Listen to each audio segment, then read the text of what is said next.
Well, good afternoon, everybody. What an extraordinary day.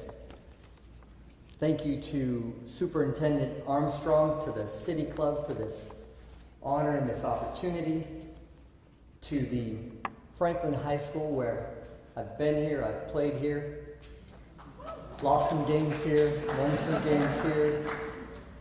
What an incredible journey. And it's an honor to stand before you here today with so many friends and families, associates that have helped me have this honor right here, right now. I spent this New Year's morning with my son Noah. He joined me in my temporary office in the Portland building, which was the headquarters for my transition team as they were renovating City Hall. The nice thing about working weekends and holidays is that you usually get the whole place to yourself. In this case, I was grateful for my son's company because I was feeling some nerves. We went up to the 15th floor where there's a ping pong table and played some games, and he let me win the best 2 out of 3, so I'm sure he wanted me to start my first day on a winning streak. We gathered a few things and we walked across Madison Avenue. 121 days ago, I entered City Hall with new eyes. I'd walked through those heavy wooden doors and walked on that marble before. I testified, advocated, led, followed, and sought mentorship and counsel. I'd contributed my time, my experience, and my tenacity in that building to help advance the environmental, social, and economic issues that I care most about. New Year's Day 2025 felt different. I felt the weight of responsibility and what I now owed my city, my family, and myself for the faith and trust I had been extended by the people of Portland, by you. That was the first time I'd walked through as an elected official. And as the 54th mayor of our city, the greatest city in the nation. I've worked shoulder to shoulder with so many people in this city, including this room. I think the Tuesday after I was elected, Chair Vega Peterson opened her office to me and invited me in, and we started a friendship that began and it's holding strong through this day. Council president, the counselors can't get rid of me. I've had dozens of meetings with them. The commissioners, the counselors, the state legislatures, all of those individuals have been so welcoming to help us and Portland move forward. Some I had known for years, others I had met just after the election. And I've seen much since taking office. I've seen what it takes our dedicated outreach workers to help someone off the street and back into their mother's arms. I've seen what it takes our law enforcement first responders to run missions to stop human trafficking, shooting, street takeovers, and break up property crime rings. I've seen what it takes our economic development team to breathe life back into our neighborhood and our business districts. I've seen what it takes our leaders and workers to do the hard and everyday work, to fill potholes, clean our streets, and keep our water safe. The capability, professionalism, and dedication of our city workers cannot be overstated. It is worth taking a moment in these times to appreciate the value of public service. And I'm so grateful for you welcoming me and working side by side as we've navigated some very challenging times this few months. And I've met incredible people in every neighborhood, community members just like you, that have devoted themselves to making our city stronger, better, and a fairer city. Because of that, this speech is about more than my short time in office. It's about us. It's about the parent who worried about their child's route to school. It's about the homeless souls who've asked for a better option than life on our street. It's about our undocumented neighbors who depend on Portland holding fast as a sanctuary city.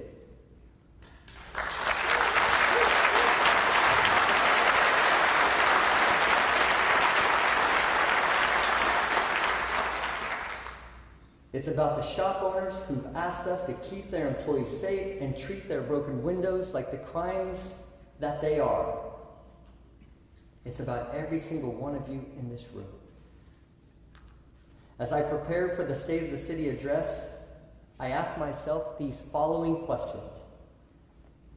What is the state of a city that faces a chaotic and irresponsible federal government?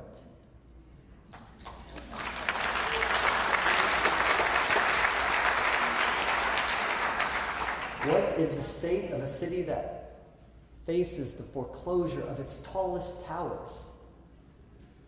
What is the state of a city that faces a humanitarian crisis that allows our most vulnerable to suffer and die on our streets? After much soul searching, I believe I have an answer for you.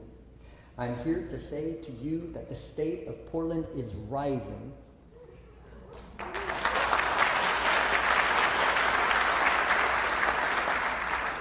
And I'm here to tell you why. I always tell my team that hope is not a course of action. But hope combined with commitment, capability, and strategy is unstoppable. Together we can prove we can do hard things well. For a decade, the Portland Mercado served as a hub of Latino culture in Portland on Foster. On January 3rd, 2024, a fire tore through the building, causing extensive damage, closing the Mercado, and taking away a neighborhood jewel and jobs. Getting our Mercado back was a hard thing, but we had a responsibility to do it well. Hacienda CDC worked hard to raise the funds, including from Prosper Portland, to rebuild the Mercado, which is set to open next year. I'm not sure if or not Ernesto Fonseca is here. Thank you for your dedication to our community, for your focus on affordable housing and those communities that we need to lift up. And you've done an incredible job.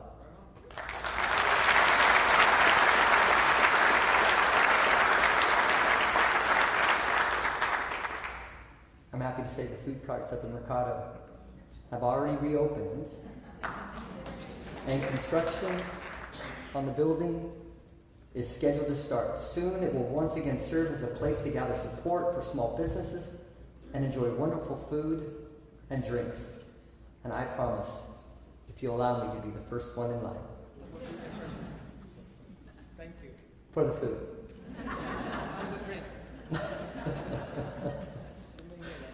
Then there's the new James Beard Public Market. Incredibly exciting. This will be a game changer not only for downtown Portland, but for the region and the state. When the market opens, it will provide a home for almost 40 businesses showcasing the best of Oregon. Public markets are catalysts for economic development all over the world, and nobody has higher quality products to offer than Portland, Oregon. On my first day in office, I got a phone call from Dan Duran. He's the commissioner in Umatilla County in East Oregon. He said he's going to bring a truckload of the best watermelons in the world to Pioneer Square for a seed spitting contest. I want to lay down that challenge to our counselors, and so let's represent, okay? And then we're going to go over and we're going to sell those watermelons in our new public market. And this is something we're going to offer to 36 counties throughout Oregon, because that's going to be our new living room. And we're going to invite the state to participate in Portland.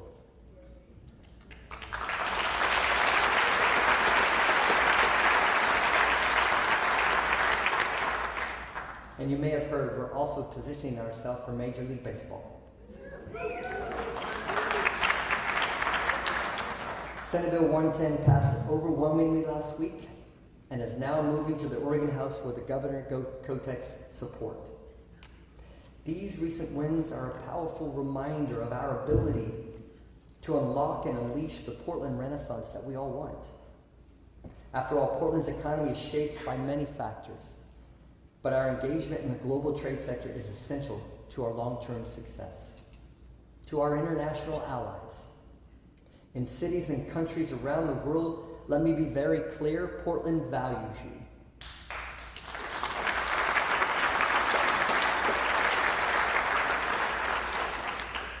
we welcome trade, collaboration, and partnership. This city is unwavering in its commitment to breaking down barriers, not building them. We support open, inclusive trade, cultural and educational exchanges, and the promotion of international tourism.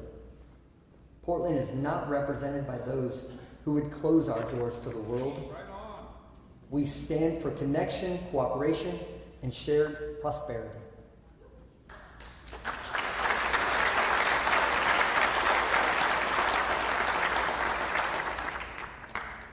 On Monday, I will release my first city budget, a budget that will impact you and your family.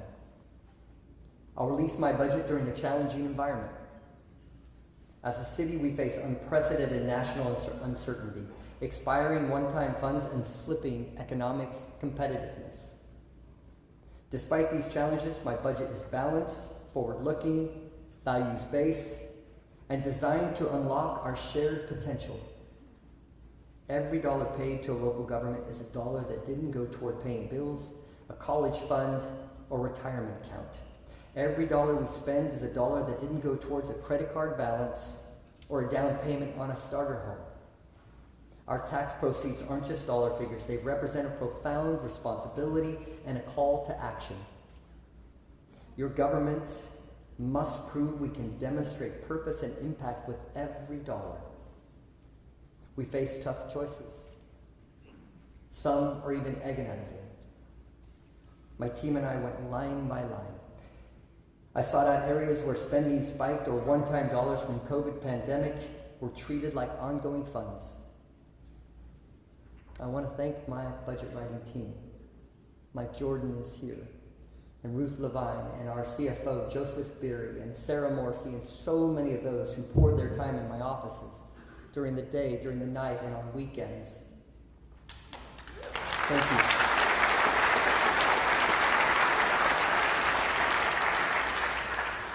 We focused on our budget to start realizing efficiencies in our new form of government. To start, our city communications, information technology, and human resources personnel must be centralized and shared, not duplicated between bureaus.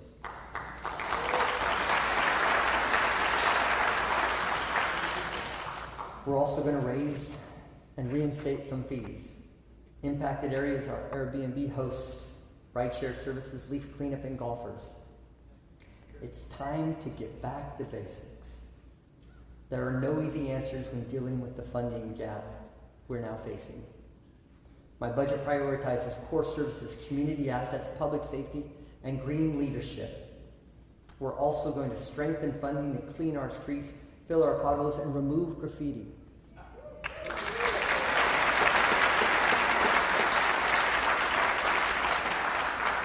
When I see trash on your sidewalk, I want it picked up. When I see a pothole on your street, I want it filled. And when I see cars and abandoned RVs on the side of the road, I want them gone. And I want you to know this is not aspirational. This is what we must expect from our city.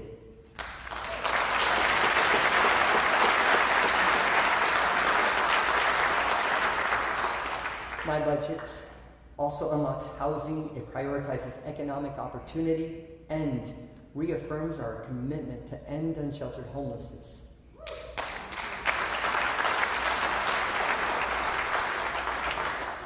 My budget stands behind youth programming and our community centers. Every cent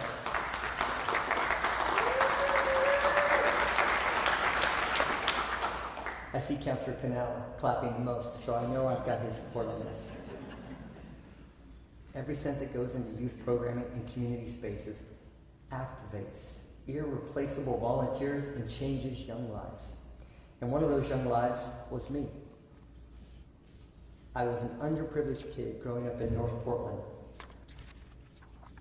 Our parks and programming kept me engaged throughout the year. I have a Portland wrestling certificate from 50 years ago.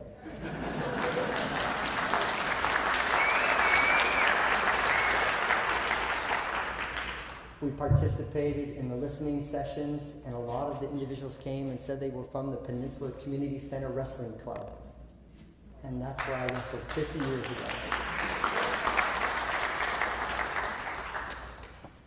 And at the end of the season, I won 3 and lost 2. I want this opportunity for every Portlander, regardless of income as well. It also frees up parents to provide for their families while knowing their children are safe. We have to make some tough decisions, but we can't do everything we'd like to do. But my budget makes sure every community center, every sun school, every swimming pool, and every park stays open.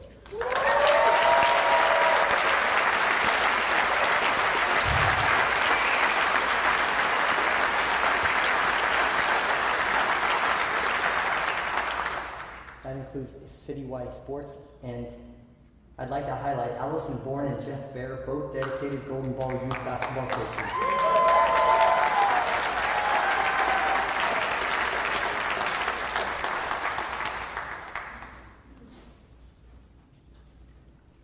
They might be familiar to you, especially our counselors. They came to our budget listening sessions with their teams and held signs. They wrote emails. In the case of Allison, she's my neighbor. We share a backyard.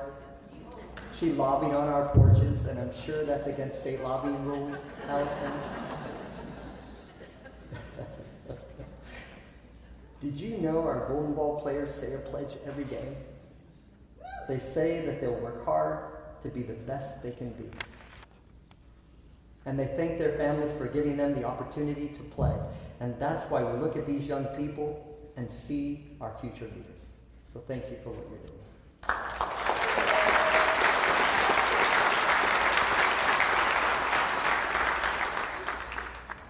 And we have other future leaders in this room. I'm proud to welcome the Portland Public Schools District Student Council. Are there any in the room?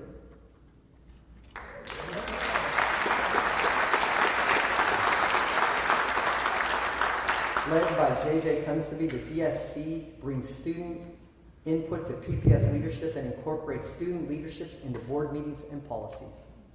Today, their student council met with our city council in a sharing of ideas. I have a feeling that we'll be seeing more of these young leaders in the future.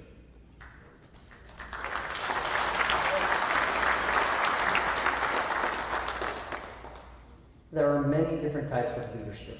One of the most important is green leadership. Green leadership means restoring the original promise of the Portland Clean Energy Fund. We voted for the Portland Clean Energy Fund to meet our climate goals, pure and simple. Keeping that promise means we must not tap into it for unrelated crisis. In the fall of 2023, our commission has reviewed, debated, and approved Portland's climate investment plan. This came after years of research, deliberation, and public engagement. Our climate action is far-reaching, involves deep community partnership, and centers our most impacted residents. It is critical to our mission to reach net zero carbon emissions by 2050. PSEF has substantially contributed to ongoing work of our city, the bureaus, to address climate change. Over $780 million in PSEF funds are committed to support city assets, programs, and services over this next 5 years. Our decisions on this fund will resonate far beyond Portland. Our peer cities may well follow in our environmental path or reject our green leadership based on what we do next. To keep that flame bright, we must keep our purpose focused, our actions disciplined, and our impact tangible. Speaking of green leadership, I'd like to welcome Rakesh Anuja from Daimler Trucks North America. Rakesh, are you here?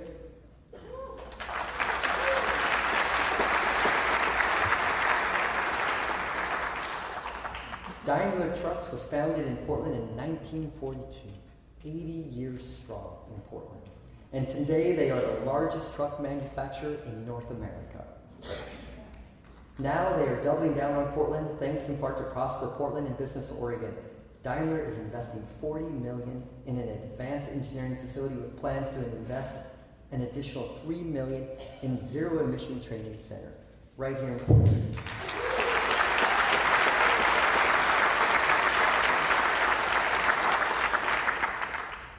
This new Daimler Truck engineering facility is intended to focus on clean transportation solutions, including emerging technologies such as battery electric vehicles. This new facility will be the key part of our economy's climate tech industry, which continues to create high-paying, future-ready jobs in the city. Rakesh and Daimler and Freightliner, I owe you a debt of gratitude for answering my call years ago and working with me to be the first carrier in Oregon with heavy-duty electric vehicles. It is a vision and a focus I have for the city of Portland, for us to be the leaders not only in our state, but in the world. And I know with your partnership, we're going to achieve that. So thank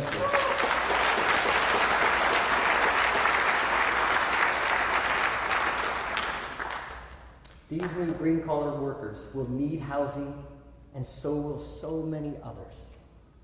The fastest method to build housing for every income level is to unleash the pent-up capability of the private sector. There are many market forces at work, and local government can't tackle them all. But, however, we have tools. We must use those tools as part of a comprehensive strategy. If we don't, pressure will continue to mount on our limited, affordable, and starter homes and put them out of reach of those who need them most. My budget clears the path for developers and builders to do what they do best and build. I've deployed new permitting and housing strike teams, and my budget will make sure they're empowered to succeed. I've also partnered with Governor Kotek to ask the City Council to waive system development charges for the next 3 years, or 5,000 housing permits, whichever comes first, for housing of every income level.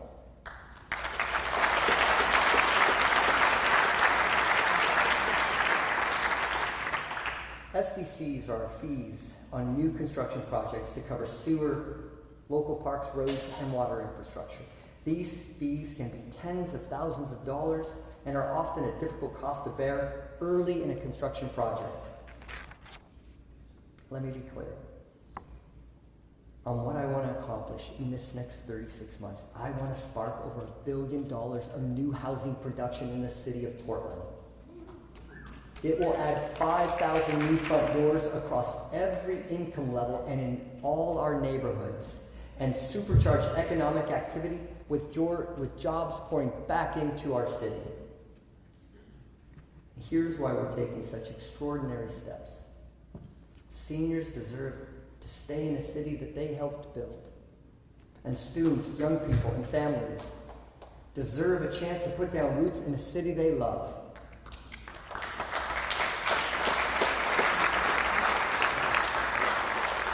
Waiving SDCs and kickstarting our housing supply is a long-term investment in our future.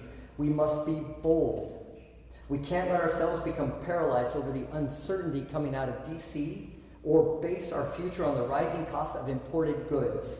We have better skilled labor, we have lumber, and we have land, and it's the best anywhere in our nation. We have everything we need here to care for Portlanders and drive our economy forward.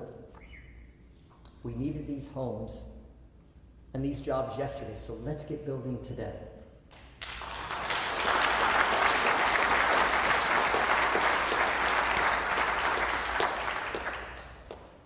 This is difficult to share, but the public safety reports I receive can be heartbreaking. Can you imagine the grief of a mother arriving on the scene of a shooting that involved her child lying on the ground? Or the despair of a small business owner who can't muster the funds or the faith to replace yet another broken window. In your time of greatest need, you deserve fast, capable response. My budget rebuilds our public safety infrastructure. None of our other initiatives will matter if people don't feel safe in their homes, businesses, on TriMet, or in their neighborhoods. We're turning the tide.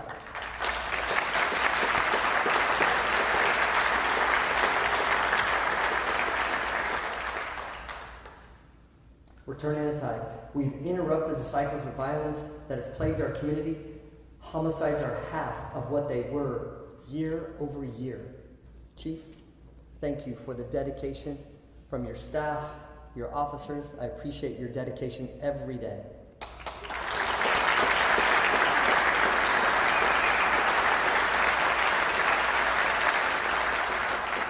Losing focus now is unacceptable and should be unacceptable to everyone in this room.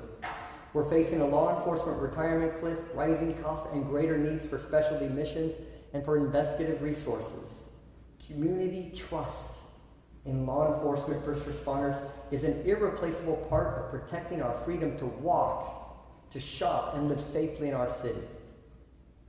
My budget will protect and rebuild this trust.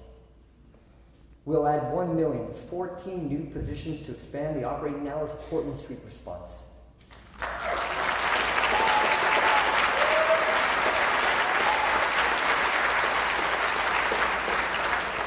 We will support the Public Environment Management Office that deals with graffiti, illegal dumping, and abandoned cars.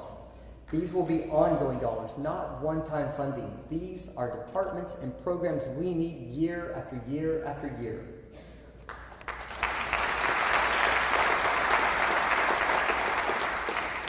We're increasing funding for the Portland Police Bureau to support rebuilding their staff, to fund missions, to stop human trafficking and other crimes.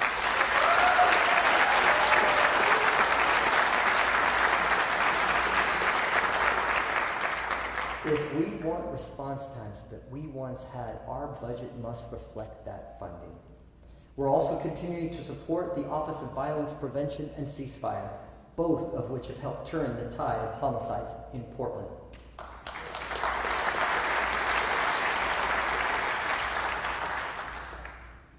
There are many ways to save lives. TriMet driver Joseph Wiggins would know. Joseph was on duty in the early hours of New Year's Eve when his last passenger clutched his chest and collapsed. Joseph called emergency service and realized that the fastest way to get his passenger to life-saving care was to take him in his TriMet bus. And that's exactly what he did. And he saved a life that day. When asked about it, Joe just said, "It's what we do. It's what we do." Is Joe here?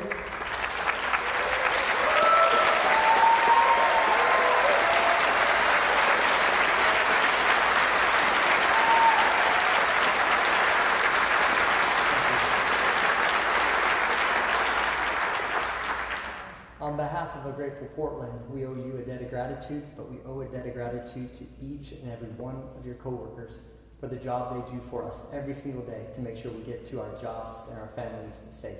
So thank you.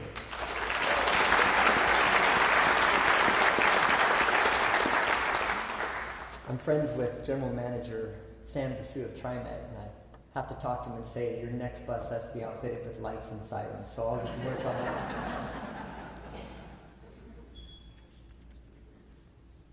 I'm going to turn to another public safety issue, and it's the humanitarian crisis on our streets.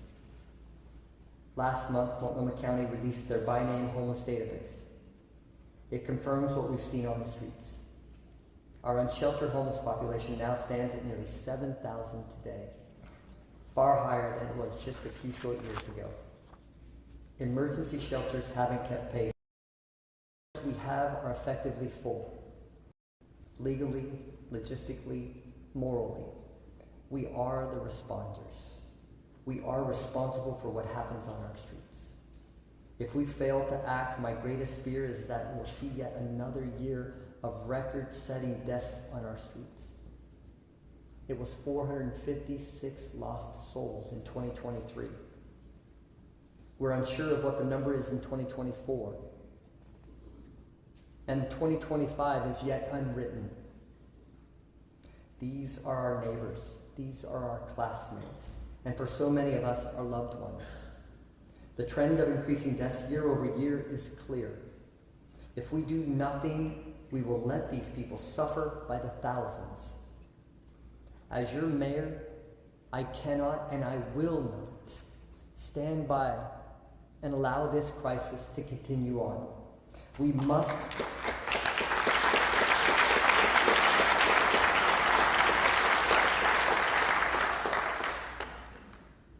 We have a moral and political mandate, and we must act. We must expand the number of our emergency overnight shelter beds to help get those folks off the streets and ultimately into housing. Like all of you, I've followed the developments in the federal administration with deep concern. It is increasingly clear that if we fail to act, we risk mission takeover by an administration that does not share our values or compassion. Our shield against the federal overreach and cruelty is our ability to work together swiftly, effectively, and with shared purpose, and we can't waste time focusing inwards. President Trump has vowed to forcibly move those living unsheltered into government camps. Every one of my leadership meetings starts with a countdown to December 1st. That's the day we'll have a safe bed available for every Portlander every night.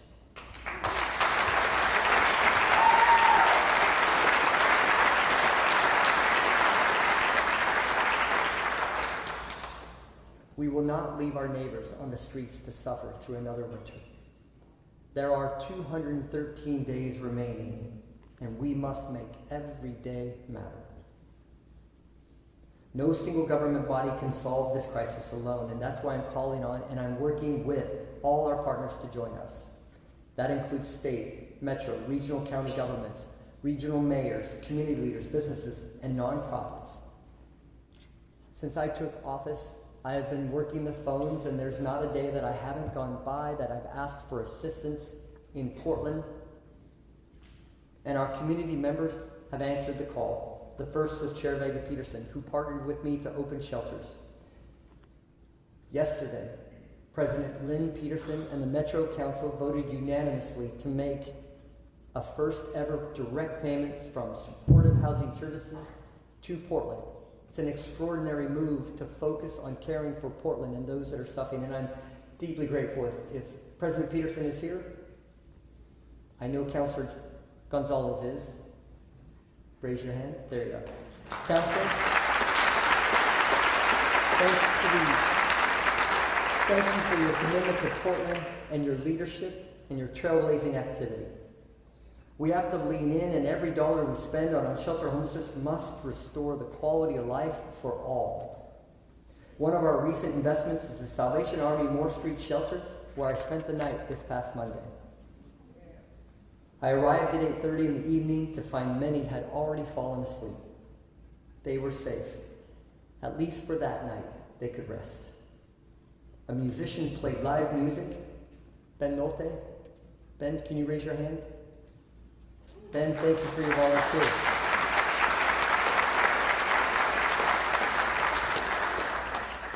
Ben, as I see at shelters, he comes and he plays music in the evening to provide dignity and decency to these souls that are just asking for help. And I appreciate what you do and you bring to this community.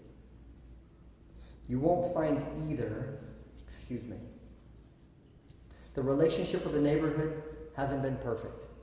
And we've committed to solving any problems that arise. I will say this, before the shelter opened, there were tents and trash on that section of Moore Street. You won't find either around the shelter now. We'll make sure that that same promise is for every neighborhood that hosts a shelter to provide life-saving care for our neighbors.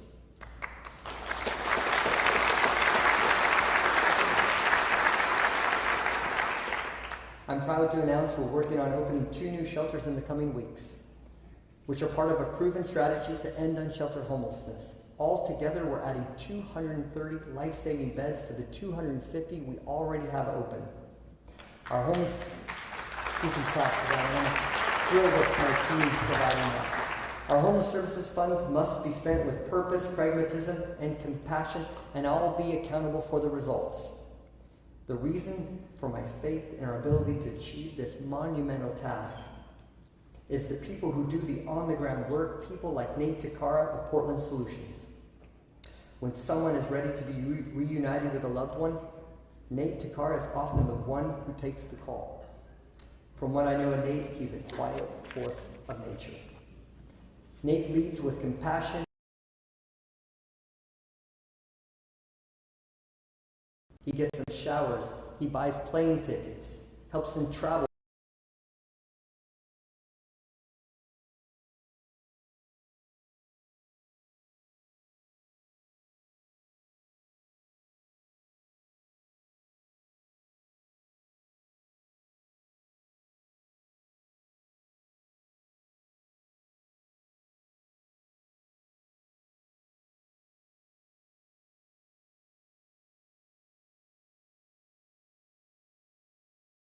you arrived safely. Nate, can you please stand up?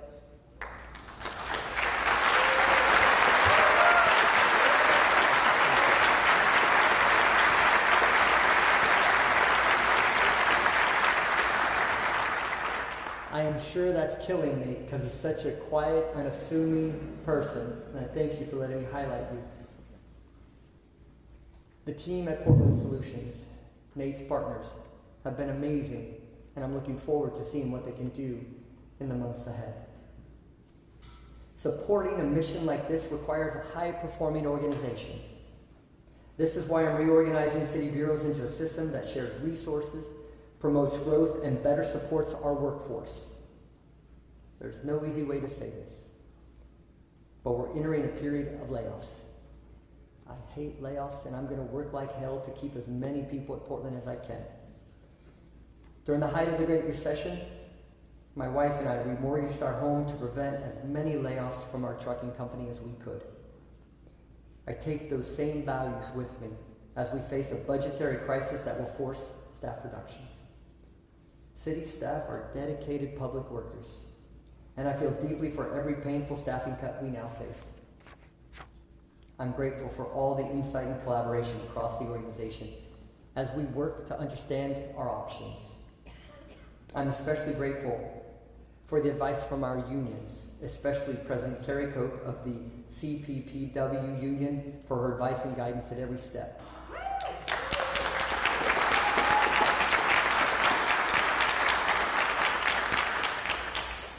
Carrie's here, and I'm sure she's quite amazed that I'm saying that.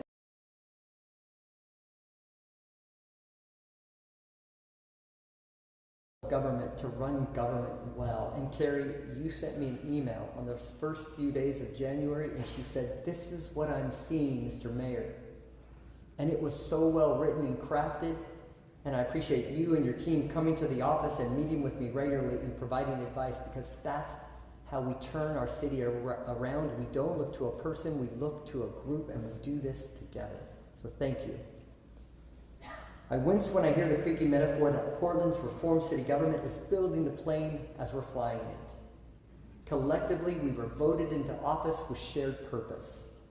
We have a clear mandate on public safety, economic revitalization, and homelessness reform. We also have better representation of our constituents and a stronger relationship with the state and our county. To live up to that shared purpose, I have worked closely with my city council colleagues. The results of that collaboration are a values-driven, pragmatic, and balanced budget which I urge my city council colleagues to pass. As I stepped into the role of mayor, I was deeply honored by the warm and open welcome from our state legislature. Our legislators have been generous in their time, engaging with me directly to understand my approach to addressing the crisis of suffering on our streets. They recognize that our economic engines are linked, and our success depends on one another. I haven't hesitated to take them up on their generosity. I've hosted shelter tours. We've met in living rooms. We've traveled to Salem or testimony and sat down for one-on-one conversations.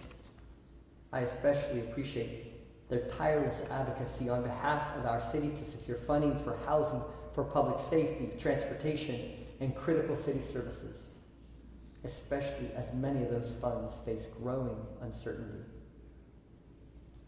I want to express my sincere appreciation to Governor Kotek. We meet regularly, and our collaboration has been invaluable. Her steadfast support, especially in our efforts to confront homelessness and revitalize our economy, has made a meaningful difference. I look forward to continuing this partnership in the service of all Portlanders. All of us, especially those in this room, have seen the best of Portland and the ways we have stumbled. Together, we represent the beacon of leadership, hope, compassion, and progress in a city that needs those values now more than ever. Looking around at all of you, I'm filled with optimism about Portland's future and our ability to solve the issues that we now face. I continue to believe the best days of our city are ahead of us, and that the Portland Renaissance that we all want is within our reach. Thank you.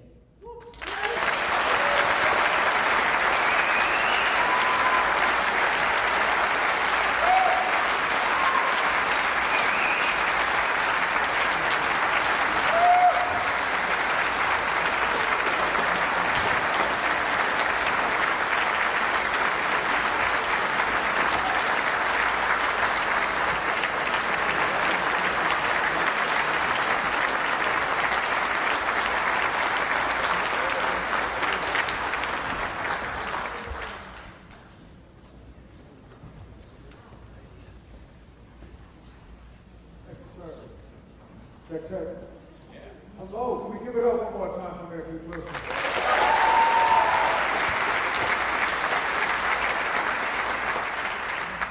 J.T. Flowers, I have the honor of serving as the Director of Government Affairs and Communications for the Alabama Vision Trust, and I also have the honor of talking to this incredible public leader today. I have a ton of questions for you, but I want to, before we kick things off, give our youth the opportunity to set the tone for this conversation. We are in the presence of an incredible student leader here in our city, Mr. J.J. Crusavi. He is the student representative on the Portland Public School Board.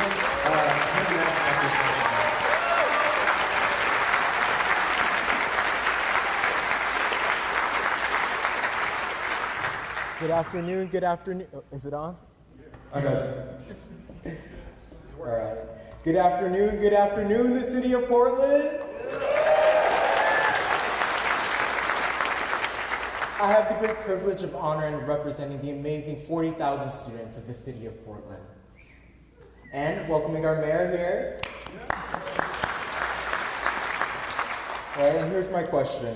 With Portland Public Schools and many other Portland school districts having to cut millions of dollars and over 200 staff and teachers due to a lack of state funding, Mayor, how do you plan on collaborating with school districts to ensure the families of Portland, the students, and our broader community aren't affected?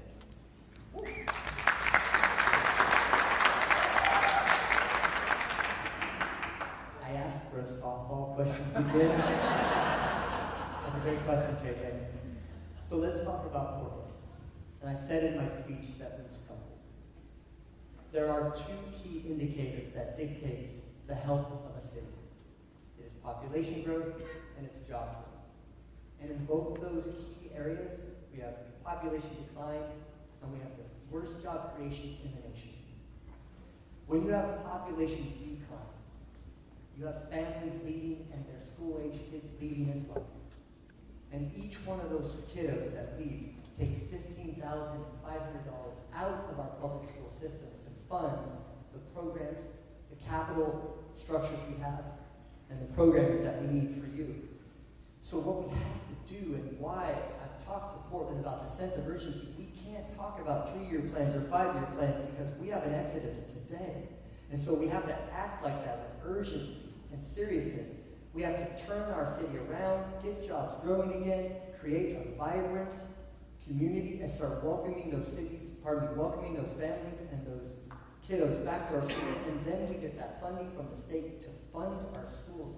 It's easy. If we restore public safety and livability, we're going to welcome an influx of those families, jobs, and investment. And that's why the sense of urgency is so palpable at City Hall right now. One more time for JJ.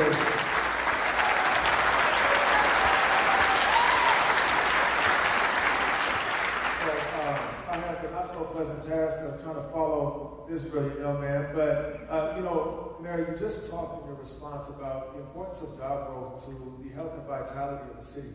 One of the things we know to be true on a national level is that what we've experienced over the course of the past 30, 40 years is job growth in some of the wrong places, right? Job growth in sectors and industries that offer working class folks very little upward mobility.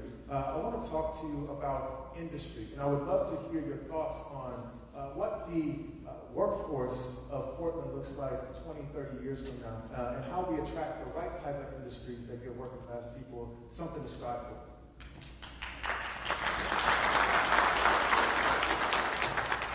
So workforce development is critical. So when you look at, and I mentioned it about grade level, they're based here. Those are green jobs. And so I keep saying we can't just focus on white-collar jobs or blue-collar jobs. It's green-collar jobs. The Portland Clean Energy Fund is that catalytic investment that we can invest in Portland. We, by all rights, should be the greenest city in the nation, and using those jobs as that catalyst to move us forward. And so we have everything we need right here. You're right, it can't be just distribution jobs, which are great. And it can't just be service level jobs. We need to make things. We need to teach things. We need to create those value-added jobs.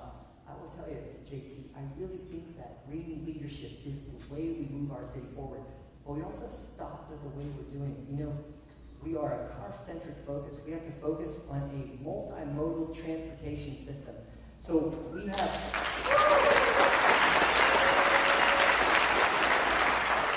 We need to unlock that potential. We need to focus on streetcars, which is that elemental approach to transportation-oriented villages, and then it has to be anchored with high-speed rail, and we have to change how we lead our society, leave the cars at home, take the income, and invest it in our communities for the health of our community. I know that's a roundabout question on this question. No, I think you hit the nail on the head. One of the things you've consistently said is that we have everything we need right here. And I largely agree with you.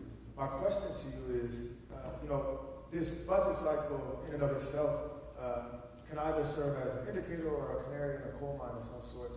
When we're running at a deficit, how do we strap together the limited resources we have to build the future that we say we're aspiring towards? So it was manifested in this last 4 years, the last 4 months. So I'm in City Hall on January 1st, and Mike Jordan, who is our city administrative officer, he and I sat down, and I was very impressed with this sort of relationship that we began.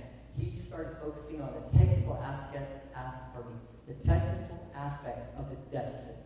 We are tens of millions of dollars in the hole.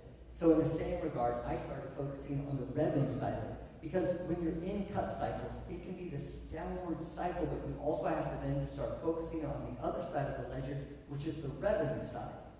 And he and I would meet, he would talk about the enterprise efficiencies, how he was going to phase in efficiencies and span of control and reorg the city. I was out there working with other communities on fundraising. What can we do to bring in? But the other side of that revenue side, was really important when the governor and I announced yesterday, waiving the SDCs.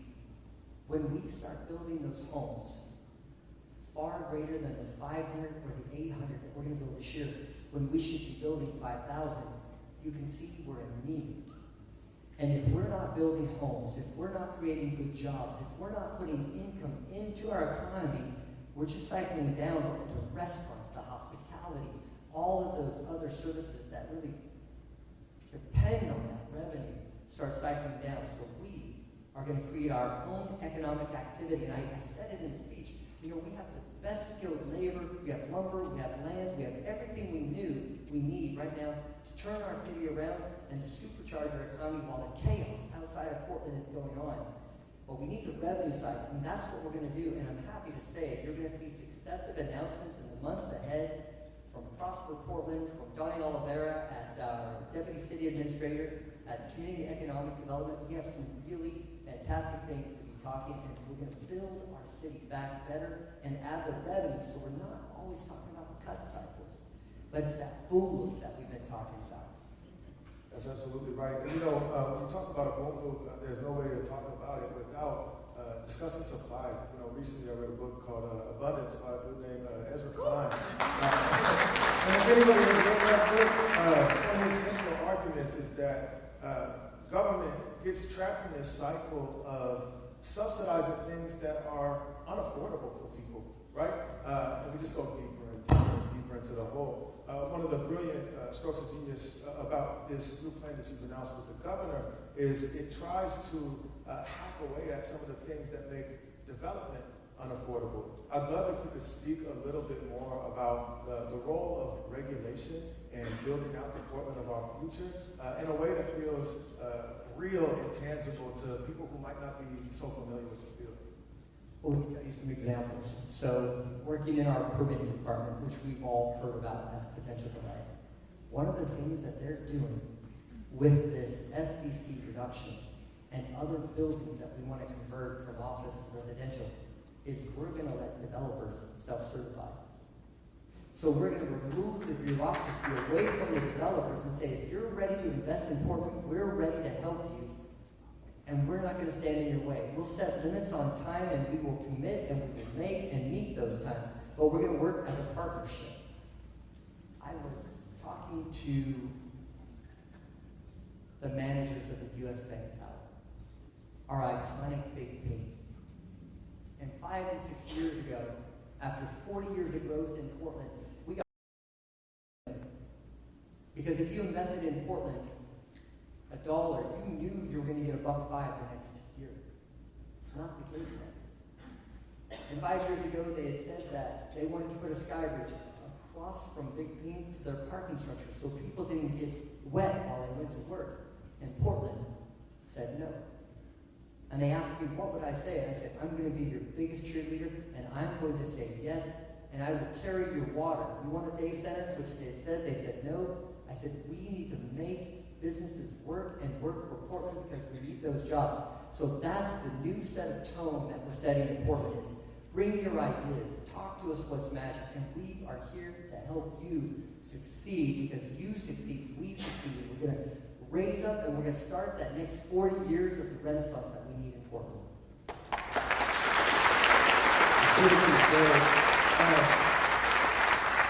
One of the things you're emphasizing here is the importance of partnership, right?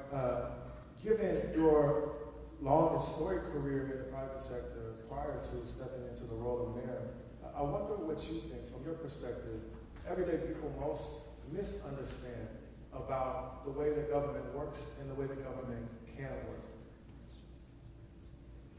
People always ask me, so what's it like to go from private to public? And it's been seamless. You know, the company I built is systems improvement, really focused on continuous improvement, and it was a high-performing, high-standards organization. It's been moved over, so that's the one thing I've learned, that practicality and just understanding the linear approach to helping people, adding to the culture, focusing on mission and making sure you know where that purpose is. You adjust along the way. It's been really heartening.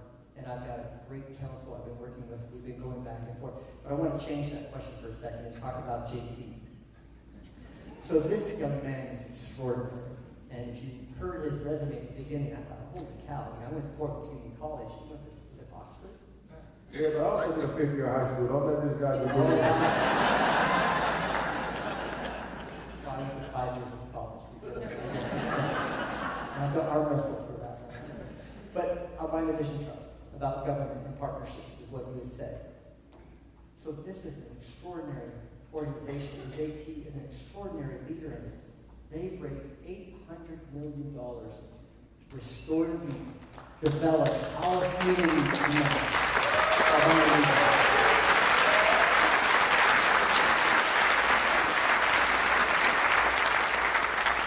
Here's what I know about partnership. I have been following the Albina Vision Trust and went to Johannes and what you've done with Kaya Adams for years. And the cool thing about this job is my first call was to Winter. And JT and Winter came into my office, I think it was week 2. And I said, how do we partner? You see, I was born in Emmanuel. My mother went to Boise Elliott. We are Albina. And I sat down and said, how do we reconnect the river with the community? We have that grain storage facility, and it's been dilapidated, and it's been there for decades. It should be yours. What can I do to help? So that partnership isn't just me waiting. It has to be us going for those opportunities to build and reconnect the river. When you're successful, JT, Portland's successful because you own that riverfront. We must be the true river city. And I'm thrilled to partner with you.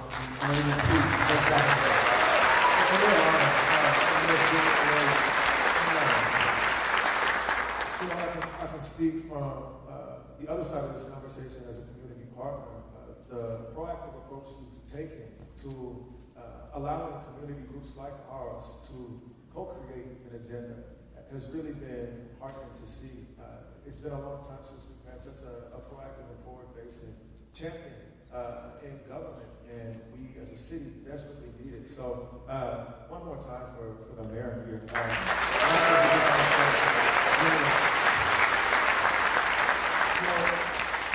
And listening to you talk, you're talking about built infrastructure, right? We're talking about workforce. We're talking about human lives. But one thing we don't touch on enough is what it looks like for us to rebuild the infrastructure of community, right?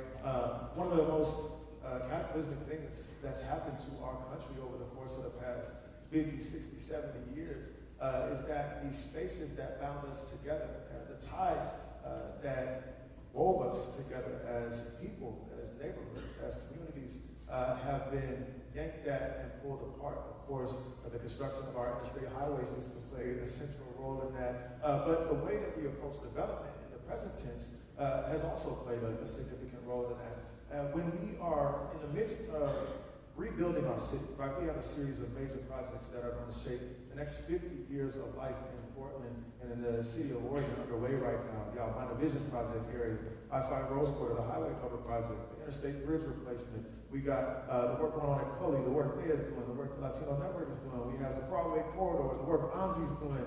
How do we make sure that we're how do we make sure that we're tying the thread of community into the way that we connect all these projects to one another and make them material for everyday people?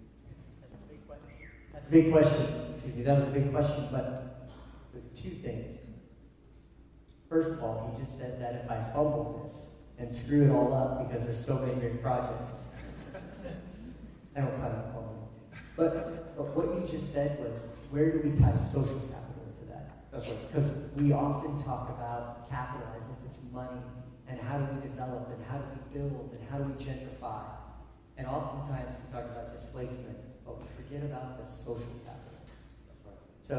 So many of you were born and raised here, and you moved here because you love the people, you love the geography, the streets.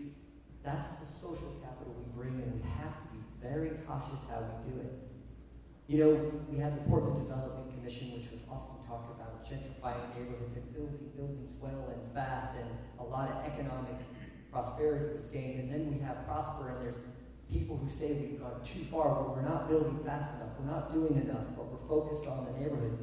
I think we got to get to that center part and make sure social capital is at the forefront of every decision, but we need to take that catalytic money that you talked about. The exciting part, though, is we have 3 TIF districts that finally we're going to invest $1.8 billion east of 82nd Avenue, where 40% of our youth.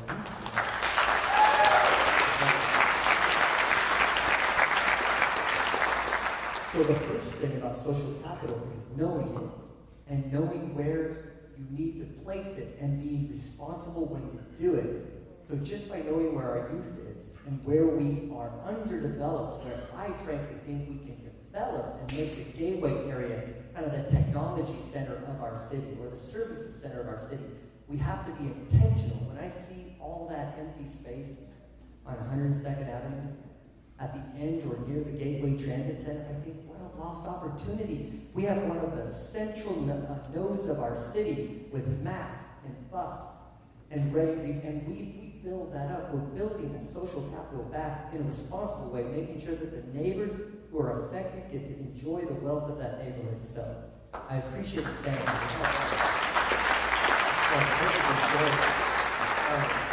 Oftentimes, as a kid who grew up here, like you did, I grew up thinking about the river as a dividing line that runs through the middle of the city. Now, my mind as a kid growing up in Northeast Portland, everything west of the Willamette River was for upper middle class and wealthy white folks. Everything east was where the rest of us lived. I wonder how we think about, so much of our conversation about the rebranding of Portland centers around our central city, right? Downtown Portland. And of course, we're trying to push the boundaries of that conversation so that we start including things like Anzi, things like the Alpina Vision Trust into the way that we frame our discussion of our central city. If you think of the river itself as a numbered street, it would be 0 Street, right? Our communities historically have lived anywhere between 7th and 62nd and 82nd. My grandmother, by the time she passed away, lived on 214th, right? How do we rebuild our city while also making sure that we're not just pushing people further and further out, but giving people a meaningful stake in what unfolds in our central city. What does the central city of 2030 look like? Well, first of all, I will tell you right now, the counselors will not let me forget that there are four corners to the city, not just a central city. I'll tell you that right now.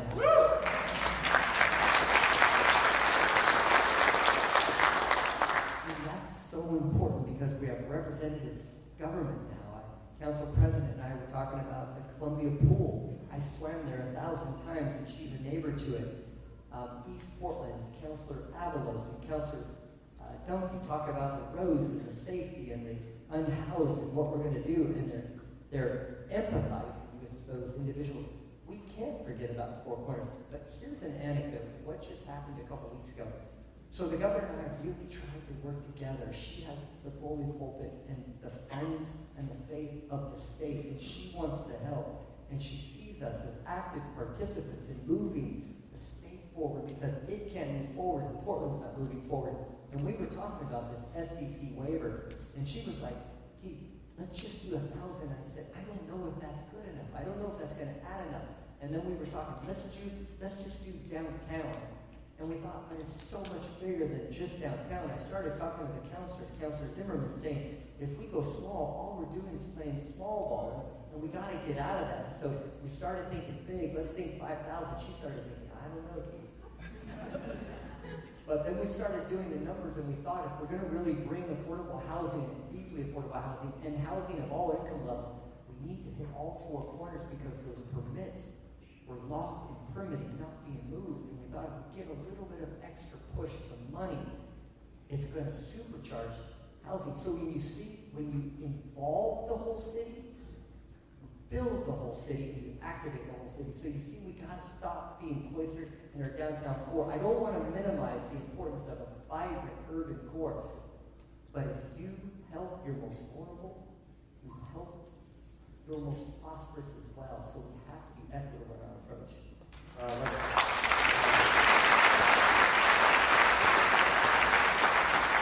particularly love what you said. When you involve the whole city, you build the whole city. I'd love to hear you reflect a little bit about the ways that Portland, in your eyes, can better serve the rest of the state of Oregon. Right? We are, of course, the economic capital of the state, but in many ways, we have traditionally thought of ourselves in a very myopic way. Right? People in the boundaries of our city lines oftentimes don't venture into other parts of our state, don't have some of the conversations that you've probably been having in your tenure as mayor and also in your tenure as a business owner. I wonder, is there a larger role for Portland to play in the catalytic development and advancement of the rest of the state of Oregon? Yeah, I think we have to own who we are and where we're at in Portland. Portland was the pride of the state. My trucking company is all four corners of Oregon and Washington, and I would travel out a lot. And people say how they miss just coming to downtown Portland for a meal with their wife or their children, or the Rose Festival. The Rose Festival is half of what it was just a decade ago. So there's your challenge. Let's double it in this next 10 years because people want to be a part of Portland. But that's why we're here. That's why I'm the mayor. That's why the councilors are in there, because we see the potential that Portland is now. You talked about the other community members outside of Portland. I was thrilled when Commissioner Doran called me up and he said, Keith, you're a friend. I thought to myself, there are 35 other counties. We need to showcase every county in Portland. And when we start doing that, their backbone papers start saying, wow, look how beautiful it is. They're welcoming. It's safe. It's vibrant. So it's up to us, not them, to be the city we want to be. And I tell you, we have every resource we need. Nothing's gone away. We just need that teamwork to work together to really start helping our community, clean our city, care for our citizens, and the rest will take care of itself. Couldn't agree more. A lot of these questions have been really oriented about your future vision for the city. So often in politics, we're mired down in the triage work of government, which is critical, right? We are at the front lines of so many critical programs that people rely upon every day to survive and think. one thing I want to back up and do now is open up to some audience questions, some of which address different issues than the ones we discussed here. The first one concerns a bit of the chaos unfolding at the federal level right now. Right, we have unprecedented attacks on all of our communities, but particularly our most vulnerable communities. You mentioned in your speech the importance of really maintaining Portland's status and bolstering Portland's status as a sanctuary city. The question from the audience was, how can we as a city keep our family members, neighbors, and friends safe from ICE sweeps, particularly but not limited to at schools?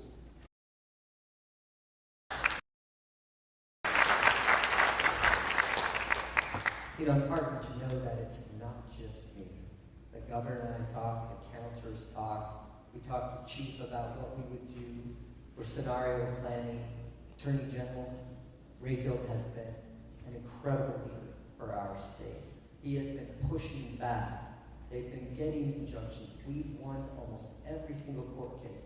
So we see the fumbling and the advancement and the retreat from our federal government. It creates chaos, economic chaos.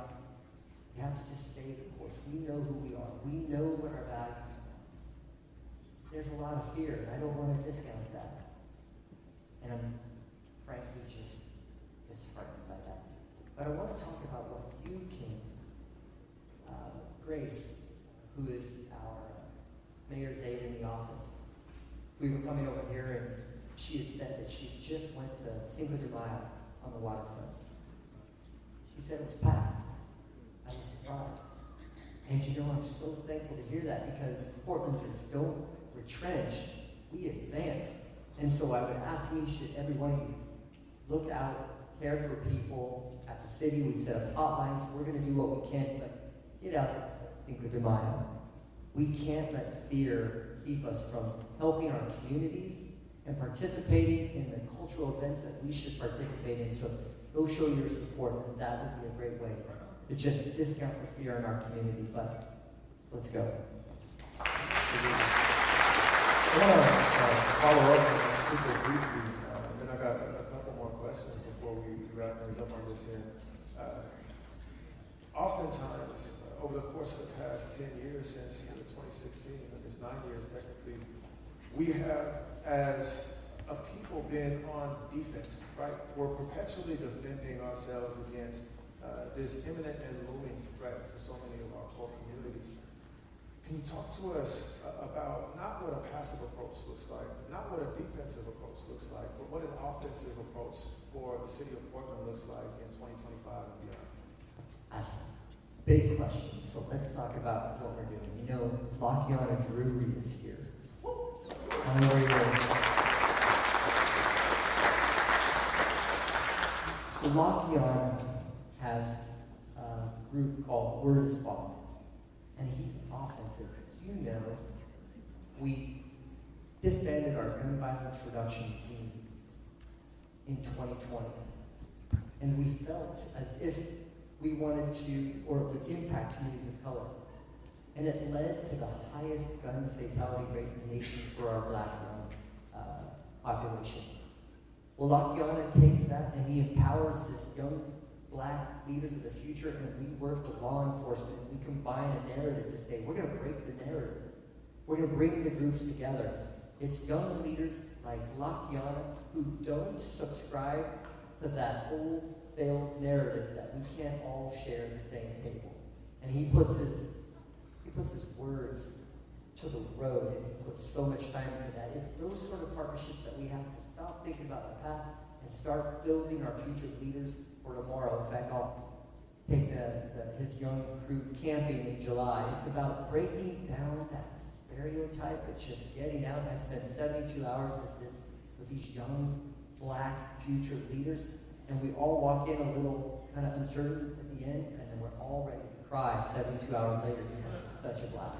So it's let's change the narrative for the story we want for the future and get away from the past, right? Yeah, absolutely. I hear you saying